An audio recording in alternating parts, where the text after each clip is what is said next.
Hari ini, Rabu 28 Agustus 2024 merupakan hari kedua masa pendaftaran bakal calon kepala daerah yang akan berlaga di Pilkada 2024. Sejumlah tokoh di berbagai daerah berbondong-bondong mendatangi kantor KPU setempat untuk mendaftarkan diri. Di Medan, Sumatera Utara, pasangan Bobi Nasution Surya mendaftarkan diri ke KPU Sumatera Utara. Di Banten, pasangan Airin Ade Sumardi mendatangi KPU Banten untuk mendaftarkan diri. Di Jakarta, dua pasang calon kompak mendaftarkan diri di hari kedua. Diawali dengan pasangan Pramono Anung Rano Karno yang diusung PDIP, kemudian disusul oleh Ridwan Kamil Suswono yang diusung Koalisi Indonesia Maju Plus. Sementara di Jawa Tengah, pasangan Ahmad Lutfi Taj Yassin diantar Gibran, wakil presiden terpilih, untuk mendaftarkan diri ke KPU Jawa Tengah. Di Jawa Timur, tampak Khofifah dan Emil Dardak mendatangi KPU Jawa Timur untuk mendaftarkan diri. Kejutan demi kejutan juga terjadi di hari kedua pendaftaran bakal calon kepala daerah ini. Di Tangerang Selatan, Banten, politisi Gerindra Ahmad Riza Patria malah mengundurkan diri dari kontestasi pilkada. Hingga sejumlah partai yang dahulu mendukungnya beralih dukungan ke Benyamin Daphni dan Pilar Saga Iksan. Namun, hingga hari kedua ini tak tampak pergerakan Anies Baswedan yang sempat digadang-gadang akan maju ke pemilihan gubernur Jakarta bersama PDIP. Akankah pintu untuk Anies maju ke pemilihan gubernur Jakarta telah tertutup? Seperti apa PDIP menyiapkan jagoannya untuk berlaga di Pilkada Jawa Barat serta Jawa Timur? Dan akankah kembali terjadi akrobat politik di masa pelik atau di hari-hari akhir pendaftaran bakal calon kepala daerah ini? Tim TV One mengabarkan.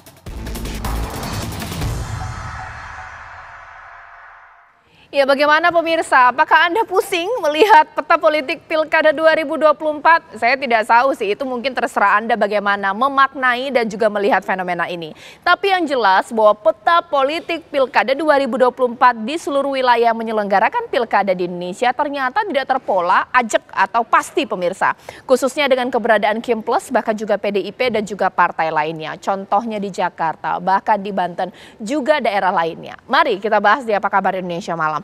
Apakah ini termasuk ke dalam akrobat politik sama seperti judul saya di Apa Kabar Indonesia Malam?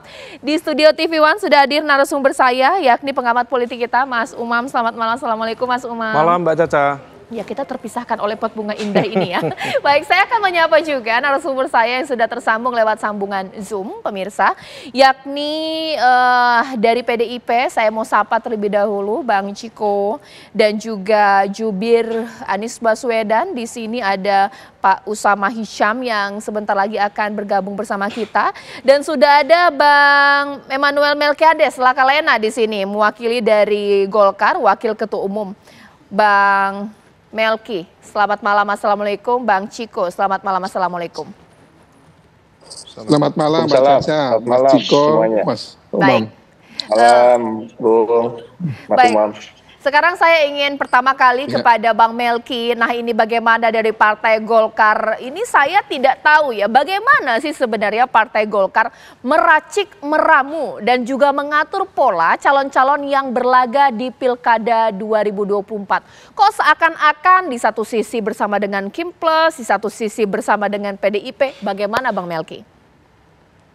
Ya, pertama begini Mbak Caca. Prinsip dasar Golkar dalam pilkada kali ini adalah tentu bersama dengan teman-teman Kim ya, yang sudah menjadi komitmen dari para pimpinan partai, para ketua umum untuk kita bersama-sama dengan Kim dalam rangka melanjutkan yang sudah dilakukan saat ini dan juga meneruskan dan mempersiapkan apa yang nanti akan menjadi visi misi program dari Pak Prabowo dan Mas Gibran di periode ke depan. Dan tentu juga kita juga tidak bisa menghindari bahwa di satu dua tempat juga di luar teman-teman Kim juga tentu ada juga dinamika lokal yang juga pasti akan terjadi, dan biasanya kami akan menyampaikan dengan para pimpinan Kim yang lain dan tentu akan mencari musyawarah mufakat dalam konteks demikian. Dan tentunya juga kalau kita lihat pasca putusan MK kemarin, saya pikir semua partai politik menyadari bahwa perlu ada perubahan skenario atau perubahan cara dalam menyikapi pasangan calon yang akan ditampilkan, dan tentu semua partai termasuk Partai Golkar menyesuaikan diri dengan keputusan Mahkamah Konstitusi yang juga membutuhkan penyesuaian di lapangan.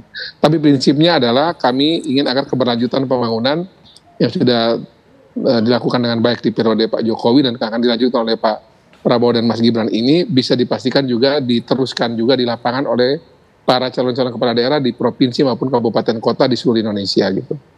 Baik, bagaimana kalau Bang Ciko melihatnya ini pasca putusan MK pada akhirnya PDIP unjuk gigi ya atau unjuk kemampuan untuk mencalonkan calonnya di Pilkada 2024, tapi kita juga bingung. Ini untuk Jakarta ini di luar prediksi nama Pak Pramono bersama dengan Rano Karno, bagaimana Bang Ciko?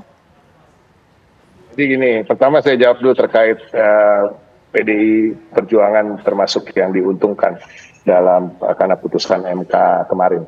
Namun kalau kita mau jujur, putusan MK ini menguntungkan sebanyak partai, menguntungkan juga masyarakat karena masyarakat kembali mendapatkan haknya untuk bisa memilih dari sekian banyak calon dan tidak hanya 1-2 calon, bahkan cuma hanya 1 calon yang kadang-kadang dipaksakan hanya untuk menutup kemungkinan calon-calon lain maju.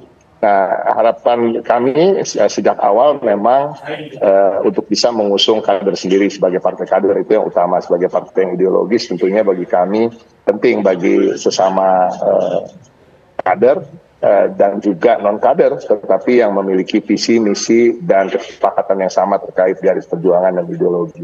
Nah, ini bersambung dan ada hubungannya terkait dengan bagaimana kami akhirnya memutuskan untuk mengusung Mas Pramono Anung dan Rano Karno. Tentu sejak awal di internal kamilah yang kami prioritaskan. Ketika itu bahkan Pak Anies Baswedan kan masih didukung oleh beberapa partai politik yang kemudian meninggalkan yang bersangkutan. Jadi kadang-kadang ada pembicaraan seakan-akan PDI Perjuangan meninggalkan Mas Anies. Oh, itu saya rasa nggak benar karena Mas Anies memang belum pernah bersama kita dan walaupun ada keputusan MK kemudian namanya mencuat sehingga bisa masuk dalam nominasi, tetapi utamanya sejak awal PDI Perjuangan berusaha untuk mengutamakan kadernya untuk maju. Dan pada akhirnya memang Ibu Mega mempunyai pertimbangan-pertimbangan sendiri dan akhirnya memutuskan untuk mendukung Mas Pram dan Bung Rano Karno. Yang menurut kami ini adalah utamanya dipikirkan kenapa mereka yang dipilih, yang utama dipikirkan oleh Ibu Mega adalah rakyat Jakarta. Karena keduanya memang mempunyai pengalaman yang luar biasa, rekam jejak yang baik, pengalaman-pengalaman di legislatif maupun eksekutif. Kita tahu Mas Pram 4 kali terpilih sebagai anggota DPR RI, pernah jadi pimpinan DPR dan juga sekretaris kabinet sekarang.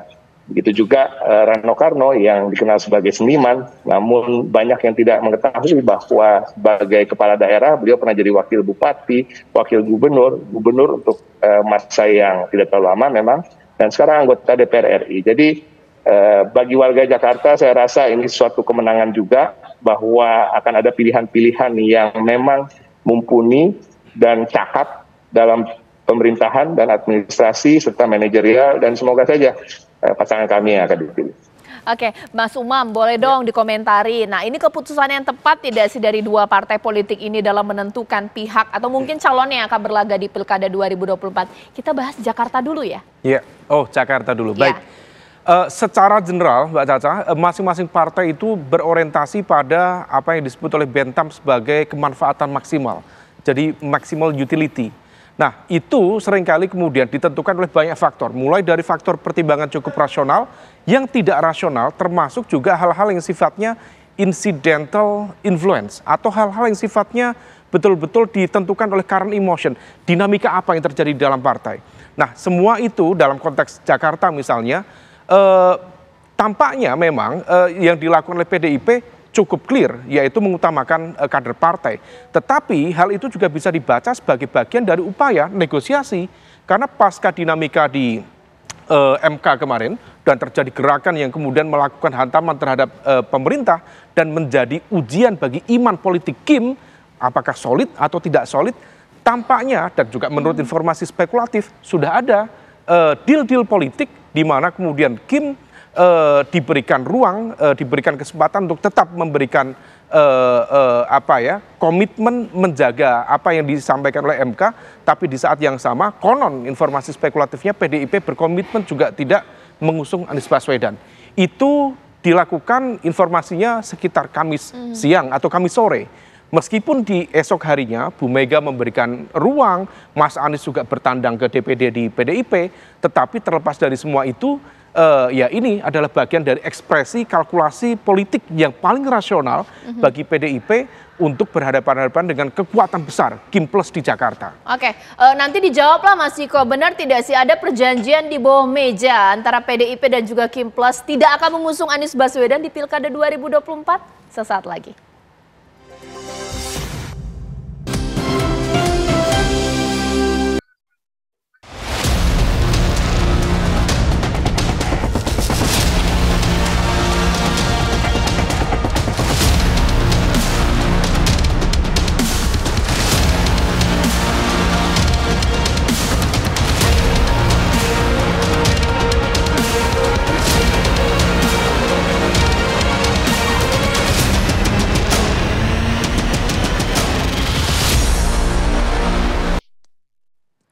Ya, sekarang saya sudah bersama dengan Mas Semi sebagai juru bicara Pak Anies Baswedan. Mas Semi, tadi di segmen berikutnya sempat ada informasi, ya pasti sudah tahu lah Mas Semi ya, bahwa ada kesepakatan yang kemudian dibuat sedemikian rupa supaya Pak Anies tidak maju, bahkan ada kesepakatan PDIP tidak mengusung Pak Anies, itu benar nggak sih?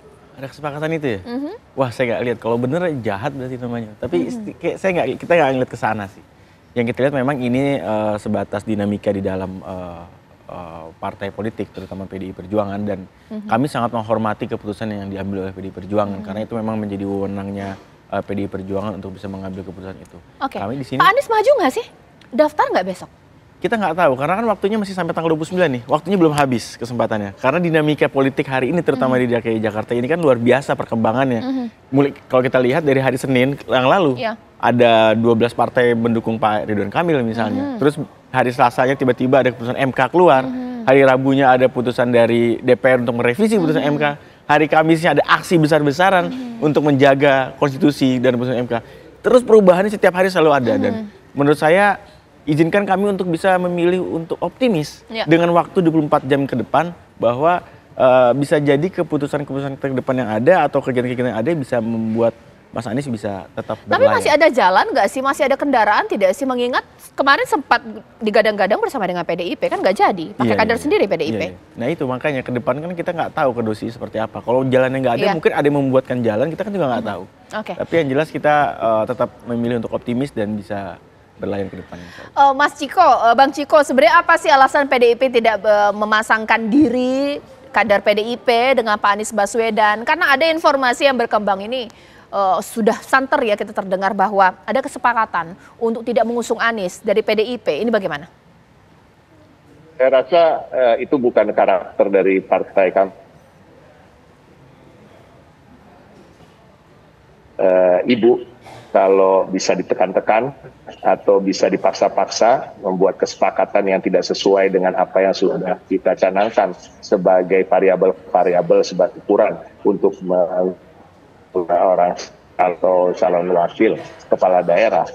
Jadi pada prinsipnya apa yang menjadi pertimbangan kita tentu pertama adalah ideologi. Kita tidak mengatakan bahwa kemudian Pak Anies jauh dari ideologi kita. Secara pribadi saya rasa kita mengetahui Pak Anies adalah orang yang Pancasilais tentunya dan menjunjung tinggi kebinekaan. Tetapi kembali lagi sebagai partai kader kita memang selalu berharap untuk selalu mengutamakan kader sendiri. Apalagi dengan putusan MK tersebut, ini memuluskan jalan bagi PDI Perjuangan yang selalu mempersiapkan kader-kadernya untuk maju, berkontestasi atau duduk di pemerintahan dalam jabatan yang begitu beragam, legislatif, yudikatif bahkan, dan juga eksekutif. Dan harapan ini akhirnya terwujud dengan putusan MK. Jadi, walaupun memang sampai di titik akhir, nama Pak Anies masih masuk dalam nominasi. Dan jangan salah, Pak Anies cukup populer di kalangan fungsionaris dan juga di arus bawah PDI Perjuangan. Dan namun pada akhirnya tentu dengar dan keputusan ada di tangan Ibu Megawati Soekarno Putri yang pada akhirnya semua yang berbeda pendapat, yang mempunyai dalam tanda kutip jagoannya masing-masing, bukan hanya Pak Anies ya, termasuk di internal pun cukup keras. Juga yang menginginkan mendukung Pak Ahok misalnya. Dan ini kan juga menarik sebenarnya lebih untuk dibahas gitu. Apakah kami meninggalkan Pak Anies, lalu apa yang terjadi dengan Pak Ahok, apakah bukannya beliau ditinggalkan juga? Tapi kan tidak begitu ya. Ada pertimbangan-pertimbangan yang saya rasa untuk kali ini saya berbeda pendapat dengan Mas Umam. Padahal Pak Anies udah pakai baju merah loh, Bang Ciko, tapi nggak jadi ya. Ya itu biasa. Dalam politik, Usama tadi sudah menyampaikan juga. Saya mengapresiasi apa yang disampaikan oleh Usama, bahwa dia menghargai putusan dari PDI Perjuangan yang tentunya mempunyai kedaulatan, political sovereignty gitu. Kalau itu kata-kata yang saya pelajari dari Mas Umam gitu ya, kedaulatan partai politik yang akhir-akhir ini memang dicoba untuk tidak diperbolehkan dalam tanda kutip, tapi pada akhirnya suatu yang alami terjadi dan kedaulatan ini akhirnya muncul. Dan ini bukan hanya terjadi di PDI Perjuangan yang memang selama ini dikenal partai yang berdaulat, tapi partai-partai lain pun di KIM dan KIM Plus. Di beberapa daerah kita bisa lihat ada fenomena-fenomena yang menarik dan perubahan-perubahan dalam dukungan. Bang Semi, ini kalau misalnya melihat itu kan Pak sudah pakai batik merah ya, Pak Anies ya, bersama dengan Rano Karno. Merasa di PHP-in nggak sih? Kaca manas-manasin. Enggak, cuman bikin jadi pembahasan. Di PHP-in nggak sih? Soal batik merah itu biasa beliau itu orang yang menghargai institusi. Jadi pada saat datang ke Nasdem pun misalnya ya pakai batik biru. Karena diundang ke PDI ya pakai batik merah, itu menyesuaikan namanya. Dan Anies itu memang menghormati ya. Iya, bagian tapi dari dihormati juga tidak dicalonkan. Ya dengan kami diundang saja kami sudah merasa terhormat. Kita diundang ke DPD PDI Perjuangan dengan teman-teman di sana dan diundang juga ke DPP bertemu dengan Pak Rano Karno. Soal jadi atau tidak itu masalah lain karena memang itu wewenangnya dari Bu Mega untuk menentukan. Tapi prinsipnya gini Mbak. Jadi dari Pak Anies pada saat awal mulai dicalonkan oleh 3 partai berbeda, ada PKB, ada Nasdem, ada PKS, itu adalah aspirasi dari DPD masing-masing. Begitu juga dengan PDI Perjuangan. PDI Perjuangan itu ada suara dari DPD PDI Perjuangan yang menginginkan Mas Anies untuk dicalonkan dari PDI Perjuangan. Namun sayangnya hal ini aspirasi dari grassroots akhirnya naik ke DPD tidak bisa diterima dengan baik di DPP karena memang mungkin ada pertimbangan satu lain hal yang memang dilakukan di sana. Kalau Rano Anies gagal kawin pemirsa di kubu yang berbeda yakni Ridwan Kamil dan Suswono dengan partai politik pendukungnya seakan kawinnya 3 hari 3 malam, tapi udah pasti menang tidak? Sesaat lagi.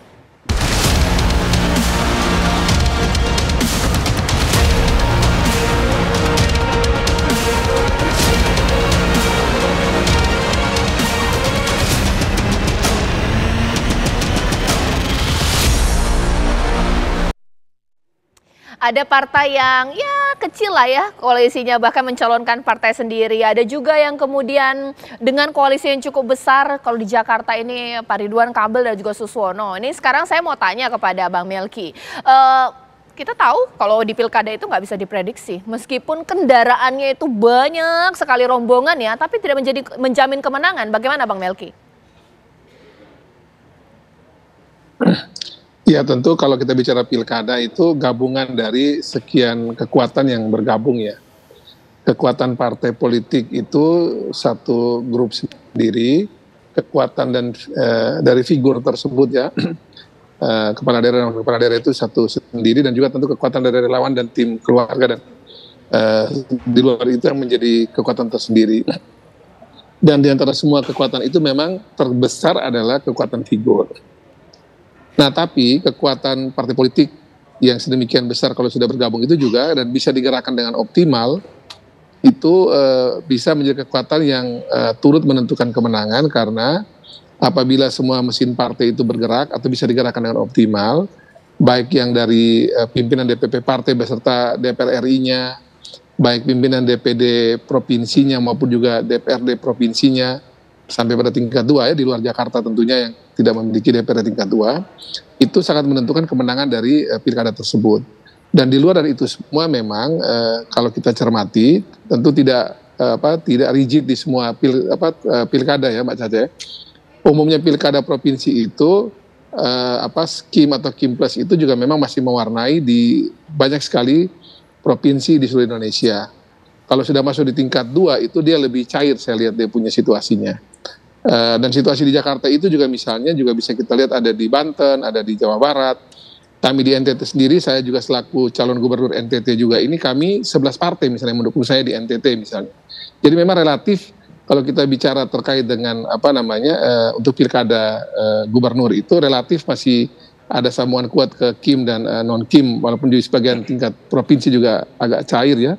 Seperti kita lihat Banten kemarin misalnya juga dengan pembicaraan yang dilakukan dengan baik, musyawarah mufakat, kemudian Bu Airin bisa kami usung kembali dari Partai Golkar misalnya, di konteks Banten, tapi juga saya lihat juga di banyak daerah juga dampak dari putusan MK ini juga terjadi. Tadi juga sudah Tiffan tadi sampaikan, Arisa Patria misalnya teman kami di Tangsel tiba-tiba memilih ada tugas lain misalnya. Jadi saya pikir nanti sampai dengan besok, saya setuju dengan semua teman-teman tadi, sampai dengan besok tanggal 29 Agustus ini, baru kita bisa lihat kira-kira pemetaan secara nasional di provinsi maupun tingkat 2 Indonesia, bagaimana potret gambaran koalisi partai secara umum maupun juga beberapa yang bersifat berbeda, nanti bisa kita petakan dengan baik. Dan sekali lagi tetap kekuatan figur itu yang utama, tapi kekuatan koalisi partai itu juga ketika dia datang dengan koalisi besar dan bisa digerakkan dengan baik juga itu satu mesin tersendiri Mbak Caca untuk pemenangan pilkada.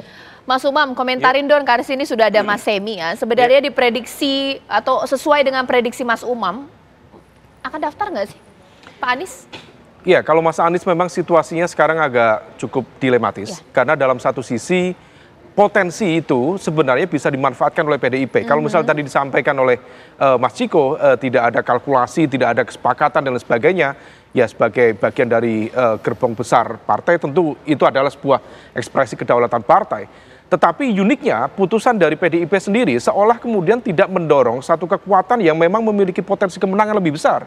Kalau misal kita cermati kapasitas elektoral, kita bicara elektoral, Pak Pramono Anung dengan Rano Karno misalnya, dalam konteks DKI Jakarta, oke lah Rano Karno memiliki ikatan bagian dulu pernah merepresentasikan kebetawian dalam ruang perfilman, tetapi Pak Pramono sendiri tidak memiliki satu basis akar sosial yang cukup kuat dalam konteks DKI Jakarta. Nah, kalau misal kemudian kita bicara tentang konteks potensi kemenangan, harusnya PDIP berhitung, harusnya Anies, karena gabungan ya antara Anies dengan PDIP itu bisa menyatukan dua kekuatan besar.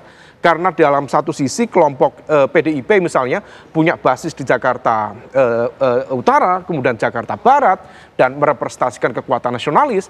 Mas Anies selama ini di stereotip lebih dekat dengan kekuatan Islam, khususnya misalnya kelompok kanan Islam konservatif. Meskipun basisnya juga memiliki irisan yang sama dengan PKS, Jakarta Timur, Jakarta Selatan, Jakarta Pusat. Artinya kalau misal kemudian Anies diusung oleh PDIP, itu bisa menciptakan split ticket voting yang cukup signifikan di basis kekuatannya PKS. Dan ini bisa menjadi gabungan yang luar biasa. Pertanyaannya, kenapa kemudian PDIP tidak memilih untuk potensi kemenangan yang lebih besar, tetapi memilih satu komposisi cagup-cawagup yang rasa-rasanya dari kekuatan elektoralnya tidak begitu signifikan. Artinya jangan-jangan ini kandidat yang dipersiapkan, ya yang penting maju, tetapi tidak ada target untuk menang. Mas Umam, kalau tadi Mas Umam mengatakan PDIP agak sedikit melakukan hal yang di luar pikiran kita secara logis ya, bahwa mencalonkan kader yang punya probability yang kurang bisa kita pikirkan untuk menang. Tapi kalau di Banten tidak, mereka mengusung Airin yang punya elektabilitas tinggi. Kenapa? Kalau misal kita cermati, ada beberapa wilayah yang memang tampaknya ini betul-betul didasarkan pada baku atur. Dan baku atur itu basisnya lebih cenderung pada hal yang sifatnya kawin paksa ya. Nah, karena memang ada dinamika di dalam, terutama di Banten, yang tampaknya kemarin dinamika internal itu hingga kemudian menciptakan ontran-ontran di salah satu elit kepemimpinan partai. Yang kemudian begitu ada pukulan dari putusan MK, kemudian membuyarkan komposisi ini. Nah, tetapi kalau misal kemudian kita cermati di sisi yang lain misalnya, kenapa kemudian partai-partai seperti PKB di Jawa Timur memiliki kecenderungan serupa? PKB harusnya kalau misal orientasinya adalah kemenangan untuk berkontestasi di Pilgub Jawa Timur, PKB harusnya bersatu dengan PDIP. Itu pairnya cukup kuat. PKB punya golden ticket, PDIP juga cukup kuat, tetapi kemudian seolah karena ada basis konflik antara PKB dengan gerbong besar PBNU yang direpresentasikan Bu Hovifah, akhirnya yang diusung adalah misalnya Mbak Lulu dengan Mas Lukman. Mbak Lulu sendiri sebagai cagup di Jawa Timur, dia memiliki basis kekuatan elektoralnya itu di Jawa Tengah, di Solo, bukan di Jawa Timur. Artinya ini ada pola yang mencoba untuk bermain-main dan niatnya bukan untuk menang, tetapi sekedar memberikan ruang gelap ini ya, gemerlap gembita gitu ya, untuk mempersilahkan kandidat yang tampaknya diberikan dukungan oleh kekuatan besar untuk menang di pilkada nanti. Bang Ciko, benar nggak sih bahwa ada beberapa di daerah yang kemudian PDIP memasangkan calon-calonnya bukan untuk menang, baku atur istilah seperti itu, tapi untuk wilayah tertentu memang pengen menang, yang diusung elektabilitasnya tinggi, Bang Ciko? Enggak juga, kalau kita tarik garis ke belakang ketika kami mencalonkan Pak Ganjar Pranowo di Jawa Tengah untuk pertama kalinya, angka surveinya itu di 8%. Begitu juga suatu waktu ketika Ridwan Kamil maju di Jawa Barat yang hampir juga didukung oleh PDI Perjuangan dengan angka survei yang begitu tinggi Ridwan Kamil saat itu, tapi akhirnya Ibu memutuskan untuk mengusung kader yang namanya Bang TB Hasanuddin yang elektabilitas maupun popularitasnya tidak terlalu tinggi dan cukup ada kemenangan di Pak Ganjar Pranowo tentunya, Kang TB kemudian tentunya kalah dan tidak dilantik sebagai gubernur. Jadi artinya semua ini ada hitung-hitungannya sendiri, dan jujur memang betul bagi PDI Perjuangan tidak selamanya yang kita utamakan adalah terkait dengan elektoral, tapi juga soal soliditas kader, soliditas arus bawah, soliditas para pemilih kita di pileg yang lalu, dan itu juga sangat penting.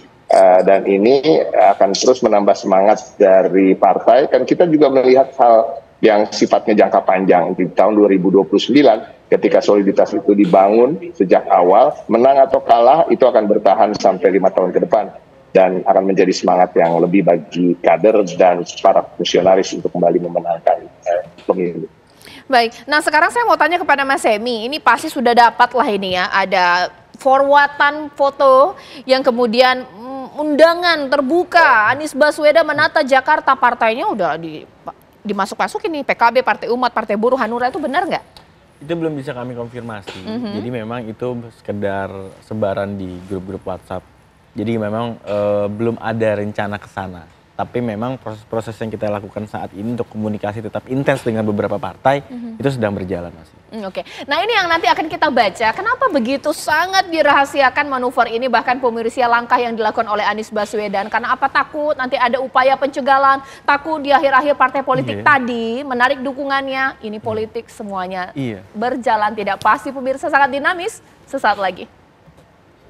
Ya, dalam selebaran yang kemudian dikirimkan via WhatsApp itu kan ada PKB ya. Bukannya hari ini PKB memberikan dukungan kepada Ridwan Kamil. Ini maksudnya apa sih? Apakah kemudian besok menarik dukungan ke Pak Anies? Bagaimana? Iya, kalau selebaran itu kan kita nggak tahu siapa yang menyebarkan dan siapa yang membuat. Jadi kami juga nggak bisa mengklarifikasi hal itu. Tapi yang pasti dari kami sendiri belum ada rencana untuk yang ada tertera di dalam poster itu.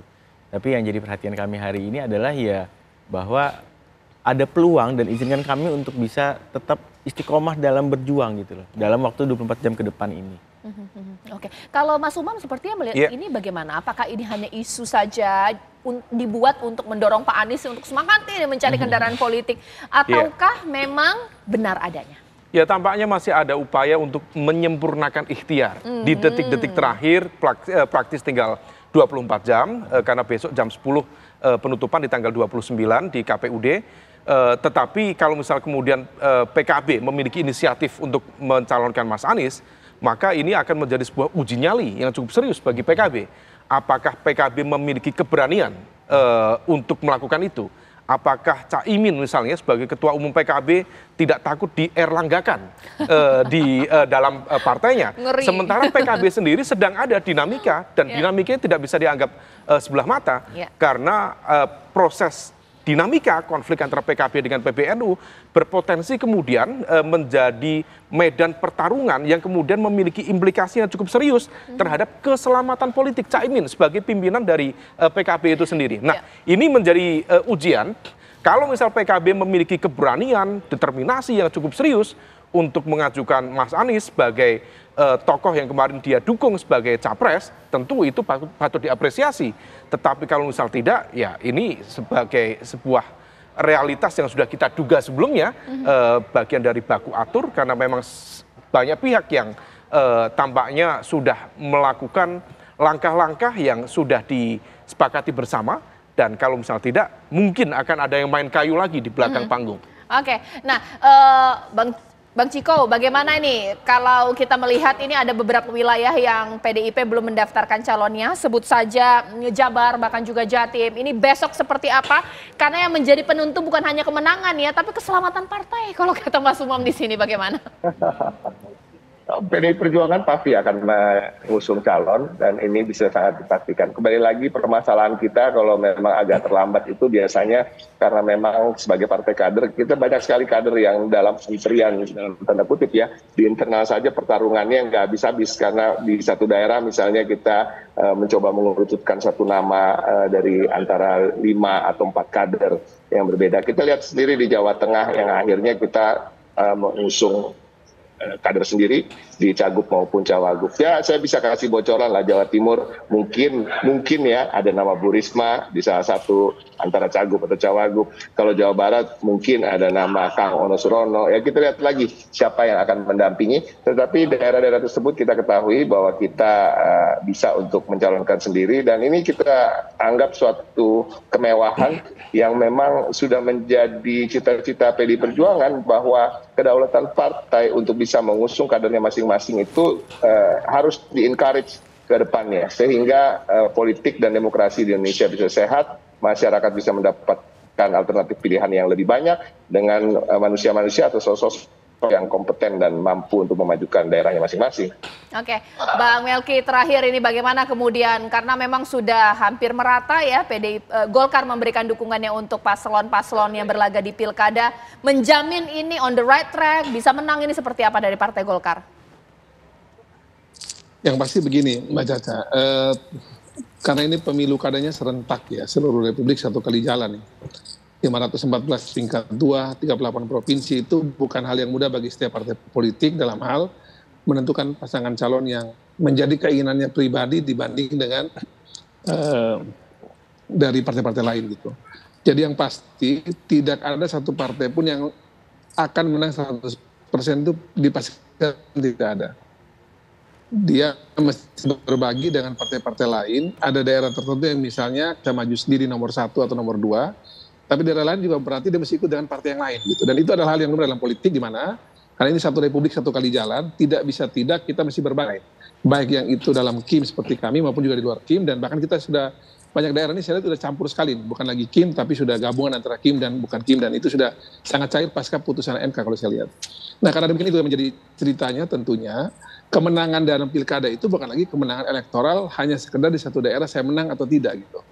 Tapi bagaimana agar kita bersama ini sebagai suatu bangsa bersama-sama untuk bisa bermusyawarah dalam penentuan calon juga bisa kita bisa musyawarahkan. Baik. Karena tadi seperti disampaikan tadi kita lihat PDIP, Golkar, Gerindra, Nasdem, PKB itu tidak mungkin menang di setiap pilkada provinsi maupun tingkat 2. Sehingga kemudian disitulah yang tadi bahasanya Mas Umam tadi itu bilang baku atur itu mungkin terjadi. Tapi sekali lagi ini dalam konteks yang memang semua kita juga harus jujur. Baik. Ada kader partai lain yang bagus, kita pasti di situ dan sebagainya. Jadi menurut saya gini, inilah asas musyawarah mufakat yang sebenarnya sudah dilakukan oleh para pimpinan partai di tingkat pusat.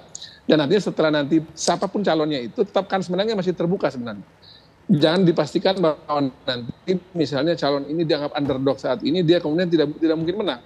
Sekali lagi banyak cerita sejarah di politik Indonesia ini yang kita anggap dia underdog, kita anggap dia itu sebagai pelengkap, tapi mungkin saja dia bisa menang gitu. Nah jadi sekali lagi, politik ini saya kira masih ke depan ini masih banyak ceritanya. Memang sekarang ini mungkin kalau kita bicara proyeksi, diperkirakan ini menang itu oke lah per hari ini. Tapi ke depan juga saya pikir politik itu masih banyak cerita akan terjadi sampai di ujung terakhir besok tanggal 29 nanti pada saat kampanye dan pada saat perhitungan dan pemilihan nanti. Oke, Mas Umam. Yang penting tadi musyawarah mufakat kita jaga agar semua potensi terbaik dari pemilu ini bisa tampil ke depan di provinsi maupun tingkat 2 seluruh Indonesia. Oke, Mas Umam ini besok apa yang akan terjadi? Apakah ada kejutan lagi, akrobat politik lagi, dan atraksi akrobat ini memuaskan rakyat atau jangan-jangan masyarakat jadi pesimis lihat calon-calon yang dicalonkan oleh partai politik? Ya, kalau misal kita lihat perkembangannya per hari ini, tampaknya pengkutuban sudah mulai terjadi dan proses itu sudah masuk dalam finalisasi. Misalnya yang terjadi di Jakarta, saya pikir sudah final.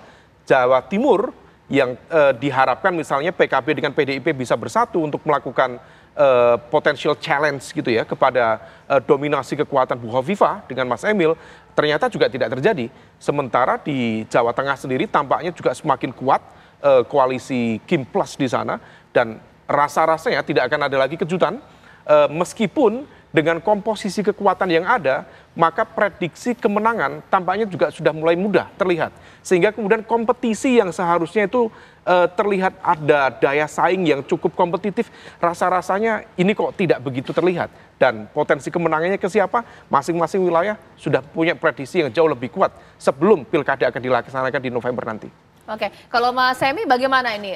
Kira-kira apa yang mungkin bisa disampaikan oleh para pendukung Pak Anies yang mungkin menunggu besok Pak Anies akan mendaftar. Tapi juga kalau tidak mendaftar ya ini juga jangan kecewa juga ya, bagaimana? Prinsipnya gini, dah maju atau tidaknya Mas Anies itu memang bukan karena keinginan beliau semata. Ini adalah undangan dari partai. Dari semenjak periode pertama di Gubernur DKI Jakarta itu semua karena undangan dari partai. Begitu juga dengan di Pilpres. Jadi Mas Anies ini adalah orang yang ingin bekerja, bisa bekerja di luar maupun di dalam pemerintahan, Mbak. Di luar pemerintahan dia pernah membuktikan untuk membuat Indonesia mengajar.